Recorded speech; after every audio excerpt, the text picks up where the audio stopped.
ইরানের মধ্যাঞ্চলীয় শহর খোমেইনি ভয়াবহ মার্কিন ক্ষেপণাস্ত্র হামলার খবর পাওয়া গেছে।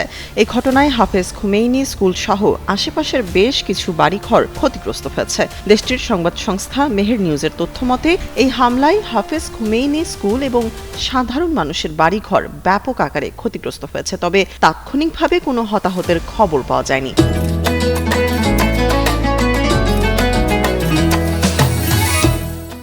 এর আগে দক্ষিণাঞ্চলীয় শহর মিনাবের একটি বালিকা বিদ্যালয়ে ক্ষেপণাস্ত্র হামলায় অন্তত ১৭০ জন শিশু শিক্ষার্থী নিহত হয়। সেই ঘটনার রেশ কাটতে না কাটতেই খোমেইনির এই নতুন হামলা জনমনে তীব্র ক্ষোভ ও আতঙ্কের সৃষ্টি করেছে। এদিকে ইরান দাবি করেছে যুক্তরাষ্ট্র ইসরায়েল সংঘাতের মধ্যে তাদের আকাশ প্রতিরক্ষা ব্যবস্থায় অন্তত ১১টি মার্কিন MQ-9 রিপার ড্রোন ভূপাতিত করা হয়েছে। এতে যুক্তরাষ্ট্রের প্রায় $৩৩০ মিলিয়ন বেশি ক্ষতি হয়েছে বলে বিভিন্ন মার্কিন সূত্রের বরাত দিয়ে খবর প্রকাশ করেছে CBS নিউজ। খবরে বলা হয়েছে, সাম্প্রতিক দিনগুলোতে আরও 2টি ড্রোন ধ্বংস হওয়ার পর যুদ্ধ শুরুর পর থেকে মোট 11টি ড্রোন হারিয়েছে যুক্তরাষ্ট্র।